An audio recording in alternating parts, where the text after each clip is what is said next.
اللہم صلی علی سیدنا محمد نحمدہ ونصلی علی رسولہ الکریم، اما بعد۔ لاہور سے عبداللہ صاحب پوچھتے ہیں کہ اللہ تبارک و تعالیٰ کس شخص کو معاف کرتے ہیں؟ شاید سوال کا مقصد یہ ہے کہ زندگی میں ہم لوگوں سے گناہ ہوتے رہتے ہیں، تو کس سے گناہ ہو جائے یا کسی کو تنبیہ ہو جائے کہ میں نے گناہوں کی معافی مانگوں، تو وہ اللہ سے معافی کیسے مانگے، توبہ کیسے کرے، اللہ تبارک و تعالیٰ کیسے معاف فرمائیں گے؟ قرآن کریم میں اللہ تبارک و تعالیٰ نے سورہ طٰہٰ کی ایک آیت میں اس بارے میں بڑی وضاحت سے بات بیان فرما دی ہے، اور ہر مسلمان کو وہ ذہن نشین کر لینی چاہیے۔ اس بارے میں بھی مسلمانوں میں غلط فہمیاں ہیں۔ بعض مسلمان یہ سمجھتے ہیں کہ شاید صرف زبان سے استغفر اللہ کہنے سے اللہ تعالیٰ سارے گناہ معاف فرما دیتے ہیں، اور بعض لوگ یہ سمجھتے ہیں کہ جب گناہ زیادہ ہو جائیں، پریشانیاں آ جائیں تو آدمی جا کے عمرہ کرائے، اور بعض یہ سمجھتے ہیں کہ نہیں، 2 رکعت نماز پڑھنے سے، صدقہ خیرات کرنے سے اللہ تعالیٰ گناہ معاف فرما دیتے ہیں۔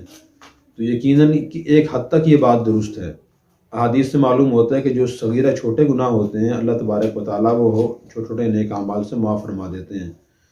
مثلاً وضو کرنے سے، تسبیحات پڑھنے سے، تلاوت کرنے سے، صدقہ خیرات کرنے سے وہ گناہ معاف ہو جاتے ہیں۔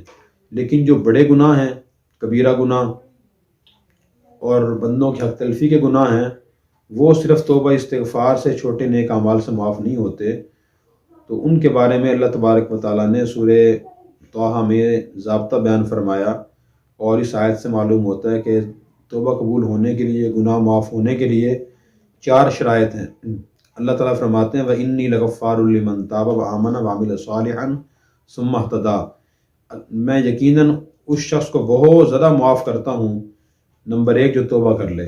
توبہ کا مطلب اپنے پچھلے گناہوں پر نادم و شرمندہ ہو، جو مجھ سے غلطیاں غلط ہوئی ہیں اور مجھے ایسا نہیں کرنا چاہیے تھا۔ نمبر 2، وہ آمنہ، وہ اللہ رسول کی باتوں کو جان کر ان پر یقین کرنا شروع کر دے۔